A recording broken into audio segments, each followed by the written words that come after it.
আমার প্রিয় মাধ্যমিকের শিক্ষার্থী বন্ধুরা, তোমাদের সকলকে আমার চ্যানেলে স্বাগত জানাই। আশা করছি তোমরা সকলে খুব ভালো আছো। আজকে আমি তোমাদের যে এবিটিআর টেস্ট পেপার প্রকাশিত হয়েছে তার 203 পাতা এবং 227 পাতায় তোমাদের যে ভূগোলের প্রশ্ন দেওয়া রয়েছে সেখান থেকে আমি তোমাদের এমসিকিউ এবং এসিকিউ উত্তরগুলো একটু দেখিয়ে দেবো। ইতিমধ্যেই যারা চ্যানেলটিকে সাবস্ক্রাইব করে নিয়েছো তাদের সকলকে অসংখ্য ধন্যবাদ জানাই। আর যারা নতুন দেখছো তারাও চ্যানেলটিকে সাবস্ক্রাইব করে নিয়ে সাথে থেকো। চলো তাহলে শুরু করছি। বিভাগ কয়ে অবরোহণ প্রক্রিয়ায় প্রাকৃতিক শক্তির ক্ষয় কাজের শেষ সীমা হল সমুদ্রপৃষ্ঠ। দুটি সিপ বালিয়ারির মধ্যবর্তী করিডরকে গাসি বলে। বায়ুমণ্ডলে যে উপাদানের প্রভাবে আকাশে বর্ণবৈচিত্র্য লক্ষ্য করা যায় তা হল জলীয় বাষ্প। এলনিনোর বছরগুলিতে ভারতে হয় খরা। যে তিথিতে চাঁদ ও সূর্যের মাঝে পৃথিবী থাকে তা হল পূর্ণিমা।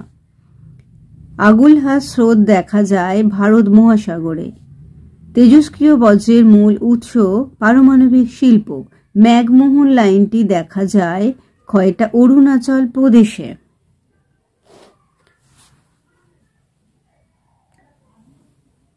আম্রবৃষ্টি সংঘটিত হয় বর্ষাকালে। ল্যাটেরাইট মৃত্তিকা দেখা যায় পশ্চিমঘাট পর্বতের পশ্চিম ঢালে।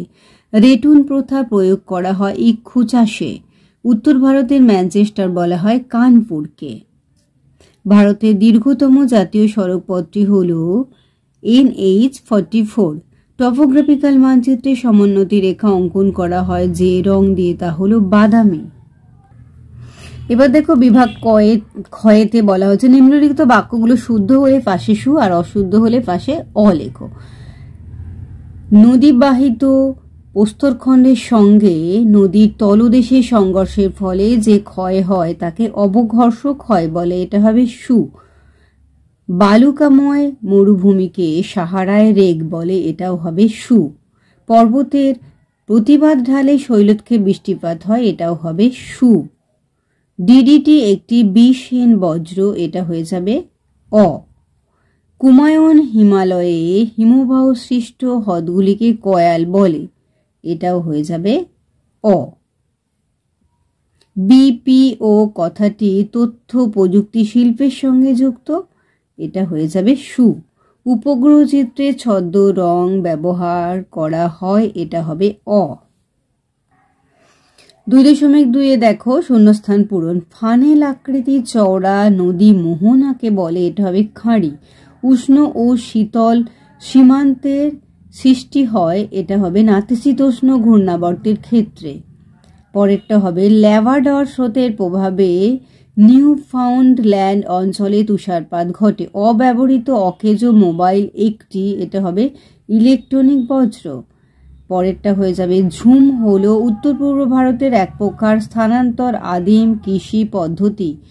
পশ্চিমবঙ্গের এটা হবে চুঁচুড়াতে ধানের গবেষণা হয়।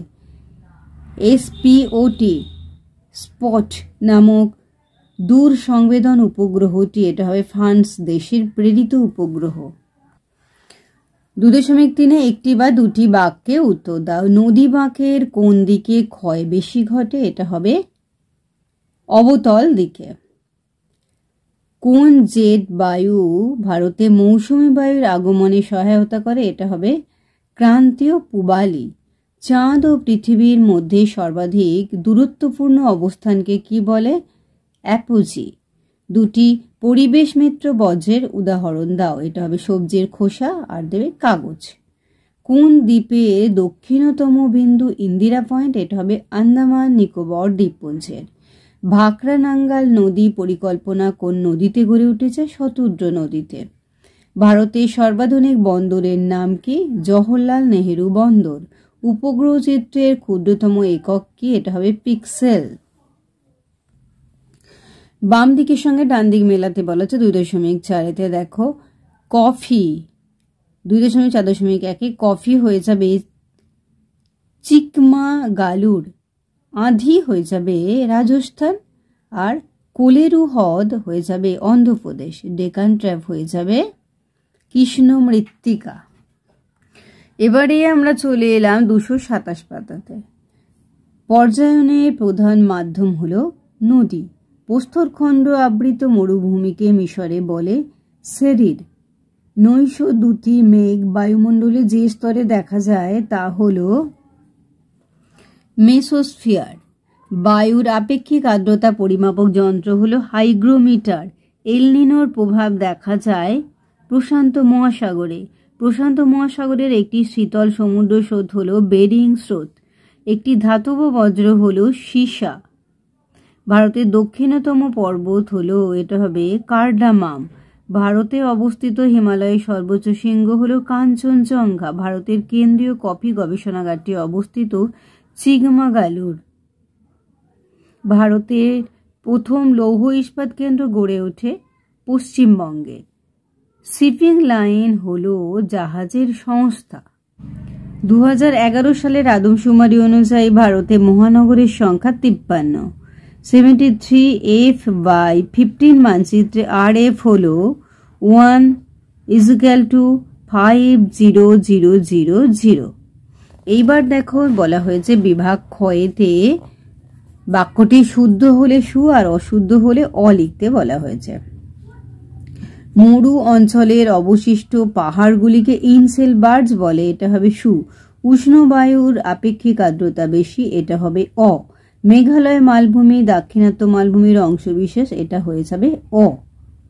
সূর্য চন্দ্র যখন পৃথিবীর মাঝে সমকোণে থাকে তাকে সিজিগি বলে, এটা হয়ে যাবে সু।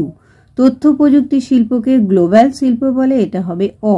ভূবৈচিত্র্যসূচক মানচিত্রে জনবসতিকে লাল রঙের দেখানো হয়, এটা হবে সু। আর অ্যামোনিয়া একটি কঠিন বজ্র, এটা হবে অ। এবার দেখো শূন্যস্থান পূরণ দেওয়া হয়েছে। পলল ব্যজনে নদীর মধ্য গতিতে গড়ে ওঠে। জুলাই মাসে সর্বনিম্ন তাপমাত্রা দেখা যায় আন্টার্কটিকা মহাদেশে। ভারতের জনবন্টনের সূচক হলো জনঘনত্ব। মৌসুমী বায়ুর প্রত্যাগমন ঘটে, এটা হবে উপক্রান্তীয় পশ্চিমা জেট বায়ুর প্রভাবে। মালাবার উপকূলের বালিয়াড়িকে স্থানীয় ভাষায় বলে টেরিস বা থোরস। তারপর ডিউরি কাস্ট, এটা হবে ল্যাটেরাইট মৃত্তিকায় দেখা যায়। ভাঙা টিবি একটি ইলেকট্রনিক বজ্র বা ই বজ্র, মানে ইলেকট্রনিক ধরনের বজ্র বা ই ধরনের বজ্র। পরেরটা দেখো 2.3-এ একটি শব্দে যে কোনো 6টি প্রশ্নের উত্তর দাও। দেখো কেটেল হ্রদের তলদেশে সঞ্চিত পলি কি নামে পরিচিত, এটা হবে ভার্ভ। পৃথিবীর বৃহত্তম উপত্যকা হিমবাহ কোনটি, এটা হবে আলাস্কার হুবার্ড। হীরক চতুর্ভুজ কোন পরিবহন মাধ্যমের সাথে জড়িত, এটা হবে রেল পরিবহন। বায়ুমণ্ডলের কোন স্তরে বেতার তরঙ্গ প্রতিফলিত হয়, আয়নোস্ফিয়ার। বন্যা নিয়ন্ত্রণে কোন খালের ভূমিকা সর্বাধিক, প্লাবন। কাশ্মীর উপত্যকার উর্বর পলিমাটি কি নামে পরিচিত, এটা হবে কারেওয়া। ভারতের জরিপ সংস্থার প্রধান কার্যালয় কোথায় অবস্থিত, দেরাদুন।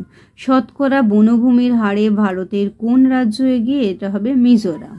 এরপরে দেখো স্তম্ভ মেলানো সেল, এটা হয়ে যাবে নিউ দিল্লি। পবন হংস হয়ে যাবে আকাশপথ। উত্তর পূর্ব রেলপথ হয়ে যাবে গোরক্ষপুর। আর মরু অঞ্চলের ক্ষয়সীমা হয়ে যাবে প্লায়া হ্রদ। তাহলে আমার প্রিয় মাধ্যমিকের শিক্ষার্থী বন্ধুরা, আজকে তোমাদের আমি যে এবিডিএ টেস্ট পেপার প্রকাশিত হয়েছে তার 203 পাতা এবং 227 পাতায় তোমাদের যে ভূগোলের প্রশ্ন দেওয়া রয়েছে সেখান থেকে আমি তোমাদের এমসিকিউ এবং এসএকের উত্তরগুলো দেখে দিলাম। আশা করছি সকলেই বুঝতে পেরেছো। ভিডিওটি দেখার জন্য তোমাদের সকলকে অসংখ্য ধন্যবাদ জানাই। ভালো লাগলে লাইক করো, কমেন্ট করো, বন্ধুদের মধ্যে শেয়ার করো। আর আগামী দিনে নতুন নতুন ক্লাসগুলো পাওয়ার জন্য অবশ্যই চ্যানেলটিকে সাবস্ক্রাইব করে সাথে থেকো। তোমরা সকলে খুব ভালো থেকো।